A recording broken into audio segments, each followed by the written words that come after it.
నమస్తే, welcome to our channel.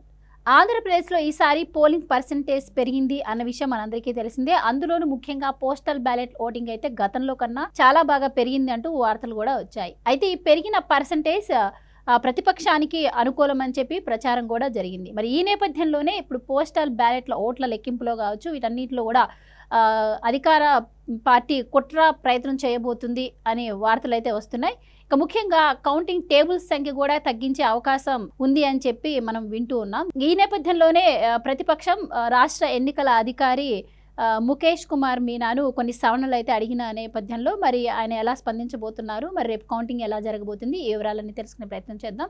మనతో ఉన్నారు senior political analyst KVV Prasad గారు. నమస్కారం సార్. నమస్తే సార్. ఇప్పటికే ఎన్నికల తర్వాత రాష్ట్రంలో దాడులు చూసాం. ఇప్పుడు ఫోకస్ అంతా కూడా కౌంటింగ్ పైనే ఉంది. మరి రేపు కౌంటింగ్ రోజు ఎలా ఉండబోతుంది, వైసీపీ ఎలాంటి కుట్రలకు తెరలేపబోతుంది అని చెప్పి ఇప్పటికే వైసీపీ రకరకాల ప్రయత్నాలు చేసింది. అలాగే సజ్జల గారు కూడా బయటకు వచ్చి ఎలక్షన్స్ సజావుగా జరగలేదు, అట్లీస్ట్ కౌంటింగ్ అయినా నిష్పక్షపాతంగా జరగాలని అనుకుంటున్నా అని చెప్పి స్టేట్మెంట్ కూడా ఆయన ఇవ్వడం జరిగింది. అంటే దీని తర్వాత కూడా చాలా ఘటనలు జరిగాయి.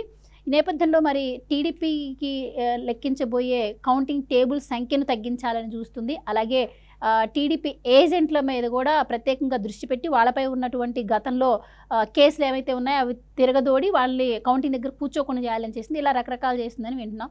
సో ఎలా ఉండబోతుంది అంటారు సార్ కౌంటింగ్? ఇప్పుడు ఎలక్షన్ రోజు జరిగిన ఎలక్షన్ పందా చూసినప్పుడే వైసీపీ వాళ్ళకి మొత్తం వాళ్ళకి పరిస్థితి అర్థమైందమ్మా. వన్ సైడ్ జరిగిందని, ప్లస్ రెండోది వచ్చి మీకు ఎక్కడెక్కడి నుంచో దేశవ్యాప్తంగానే కాకుండా ప్రపంచవ్యాప్తంగా కూడా ఇటు మనకి పక్క రాష్ట్రాల నుంచి కూడా లక్షల మంది జనం రావడం, ఈవెన్ అమెరికా నుంచి కూడా మన వాళ్ళందరూ కూడా వచ్చి 4 నెలలు 5 నెలల క్రితం కూడా వచ్చి ఇక్కడ క్షేత్ర స్థాయిలో వాళ్ళంతా వర్క్ చేయడం.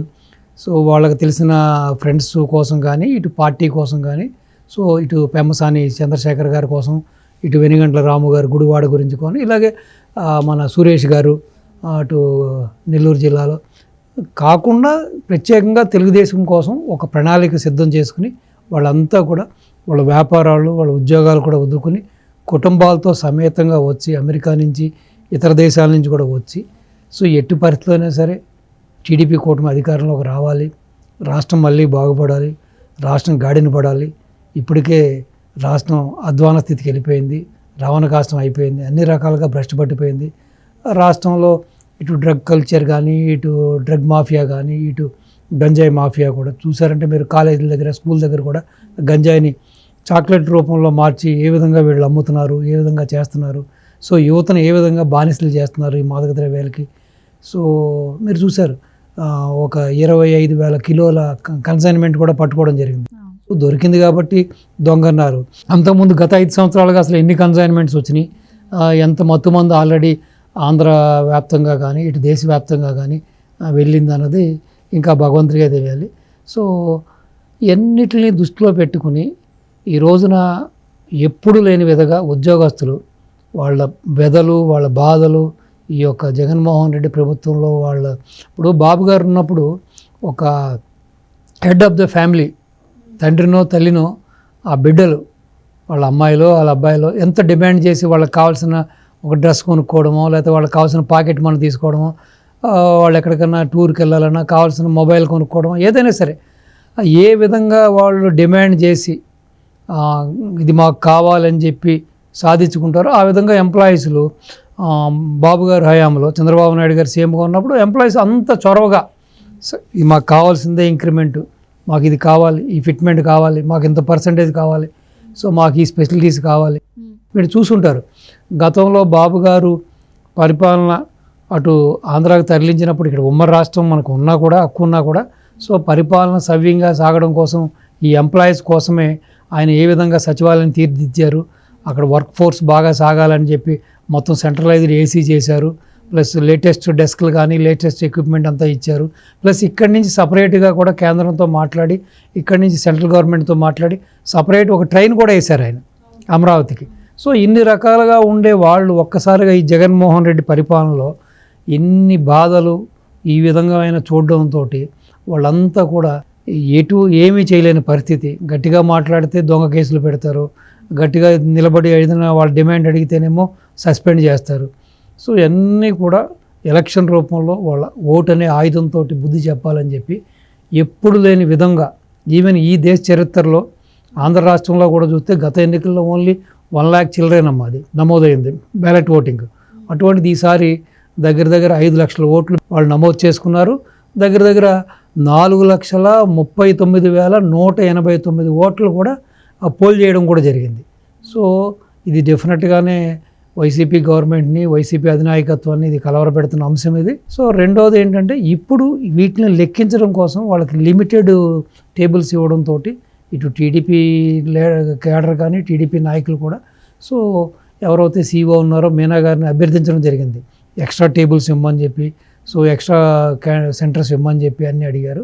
సో అంతేకాకుండా కొంతమంది ఎవరైతే ఈ యొక్క రిటర్నింగ్ ఆఫీసర్స్ ఉన్నారో వాళ్ళు కొంతమంది తెలిసి, కొంతమంది తెలియక, కొంతమంది ఉద్దేశపూర్వకంగా కూడా వాళ్ళు సీల్ వేయకుండా, గెజిటెడ్ ఆఫీసర్ సైన్ లేకుండా ఉన్నవి కూడా లెక్కించమని, స్టాంప్ వేయకుండా కూడా వాళ్ళు అట్టే పెట్టడం జరిగింది.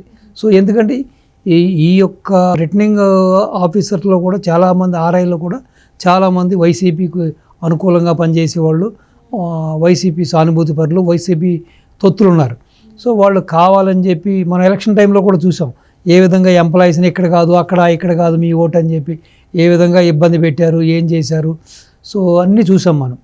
సో ఈ సరళి చూసి ప్రభుత్వ ఉద్యోగులందరూ ఒక తాటి మీదకి వచ్చారు కాబట్టి ఈ విధంగా చేస్తున్నారని చెప్పి సో కొంతమంది కావాలనే ఆ బ్యాలెట్ ఓటు మీద సీల్ వేయకుండా, సైన్ చేయకుండా ఉన్నారు.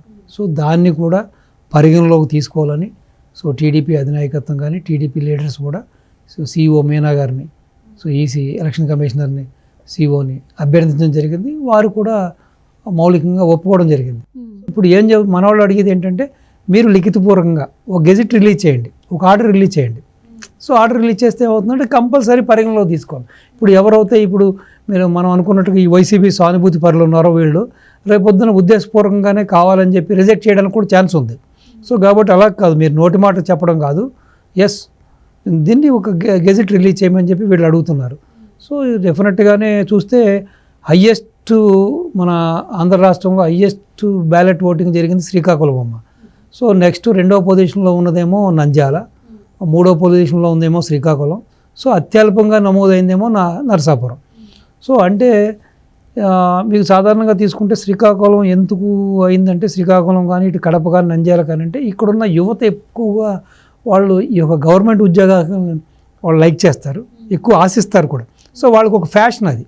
సో గవర్నమెంట్ ఉద్యోగం అనేది ఒక స్టేటస్ సింబల్, ప్లస్ వాళ్ళకు ఒక భరోసా ఉంటుంది కదా. ఇప్పుడు గవర్నమెంట్ ఉద్యోగం అంటే సో మనకి నెల వచ్చేటప్పటికి జీతం వస్తుంది, మనకు ఒక సెక్యూరిటీ ఉంటుంది కాబట్టి వాళ్ళంతా కూడా ఎక్కువగా ఈ పర్టికులర్ జిల్లాలో ఉన్న వాళ్ళు ఎక్కువగా మక్కువ చూపుతారు. సో దానివల్లనే వాళ్ళు ఎక్కువగా ఓటింగ్ చేయడానికి కూడా కారణం.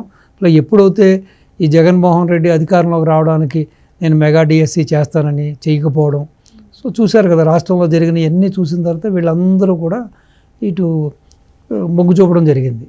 సో కాబట్టి ఈ ఈసీ కూడా మరి ఇస్తుందా, దానికి గెజిట్ రిలీజ్ చేస్తుందా, లేకపోతే మాట వరకు చేస్తారా, సో ఏ విధంగా జరుగుతుంది. ఇప్పటికే చూస్తే వైసీపీ గవర్నమెంట్ ఎన్నో రకాలుగా వాళ్ళకి ఆల్రెడీ అర్థమైపోయే ఎన్నో రకాలుగా బ్యాలెట్లకి తాళాలు వేయలేదని చెప్పి, అవును తాళాలు వేయలేదని, సరిగ్గా వాటిని సరైన ప్లేస్లకు ఇంకా తరలించలేదని, ఇంకా కొంతమంది అక్కడక్కడ అనుమానాస్పదంలో వ్యక్తులు తిరుగుతున్నారని, వాటికి సరైన ఒక రక్షణ లేదని, ఈ విధంగా ఎన్నో మనం కొన్ని సంఘటనలు చూస్తున్నాం. కొన్ని ఎన్నో కూడా న్యూస్లు ప్రతిరోజు వస్తుంది. అలాగే ఇటు ప్రతిపక్షాల నుంచి ఇటు టీడీపీ కానీ జనసేన కానీ బీజేపీ నుంచి కూడా వీళ్ళు అభ్యర్థిస్తున్నారు. సో ఇప్పటికీ కూడా ఏదో విధంగా ఘర్షణల్ని ప్రేరేపించి ఏదో విధంగా మళ్ళీ వైసీపీ అధికారంలోకి రావడానికి కొంతమంది అధికారులు ఎవరైతే కీ పోస్ట్లో ఉన్నారో, సో నెక్స్ట్ సీఎం తర్వాత ఎవరైతే ఉన్నారో వాళ్ళందరూ కూడా ఏకపక్ష నిర్ణయాలతో ఆ పక్షపాత వైఖరితో ఇప్పటికీ ప్రవర్తిస్తూ ఉన్నారు. ఈవెన్ హింస జరిగితే ప్రాంతాలు కూడా తెలిసి ఉండి కూడా ఆంధ్ర రాష్ట్రం గురించి పూర్తిగా తెలిసి ఎక్కడెక్కడ హింస జరుగుతుంది, ఎక్కడెక్కడ ఆ ఉద్రేక పరిస్థితులు వస్తాయి, ఎక్కడెక్కడ కొంచెం ఆ యొక్క సంస్థాత్మకమైన ప్రాంతాలు ఉన్నాయని తెలిసి కూడా ఇటు ఉన్నతమైన పోస్టులో ఉన్న వ్యక్తులు దీన్ని సరిగ్గా గుర్తించకపోవడం, ఆ దిశగా చర్యలు తీసుకుపోవడం కూడా శోచనీయం. సో ఇవాళ కూడా చూసుంటారు, నిన్న కూడా చూసుంటారు.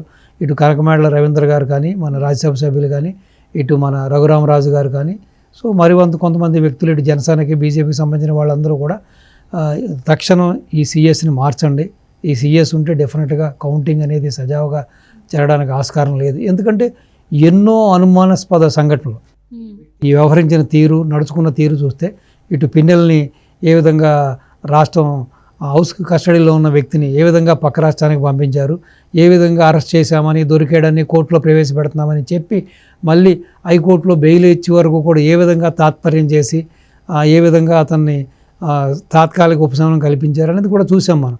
అదేవిధంగా ఆసరా పథకం కింద అటు అమ్మఒడి పథకానికి, అటు రైతుల ఇన్పుట్ సబ్సిడీ కోసం కేటాయించిన 14,000 కోట్లను కూడా జనవరి నుంచి ఏ విధంగా తాత్సర్యం చేసి ఏ విధంగా వాళ్ళు దాన్ని 2-3 రోజులు ఎలక్షన్ ముందు రిలీజ్ చేద్దామని వాళ్ళ కుయ్యెత్తులు పన్నారు. అవి జరగకపోగా ఈవెన్ ఈసీ కూడా మీరు కావాలంటే ఇంత ఎమర్జెన్సీ అంటున్నారు కాబట్టి 13th కాదు 14th అని చెప్పిన తర్వాత ఈవెన్ ఎలక్షన్ అయిపోయిన తర్వాత కూడా ఇంతవరకు కూడా నిమ్మకు నీరెత్తి ఉండి ఎవరైతే జగన్మోహన్ రెడ్డికి అనుమాయులు ఉన్నారో, జగన్మోహన్ రెడ్డికి చాలా క్లోజ్గా ఉండే కాంట్రాక్టులు ఉన్నారో, సో వాళ్ళందరికీ కూడా ఈ ఫండ్స్ని వాళ్ళకి రిలీజ్ చేసి ఇప్పుడు ఎందుకంటే ఎలక్షన్ అయిపోయింది, ఇంకా ప్రజల ప్రజలతోటి వీళ్ళకి సంబంధం లేదు, ప్రజల బాగోగులతో వీళ్ళకి అవసరం లేదు, అవసరం తీరిపోయింది కదా.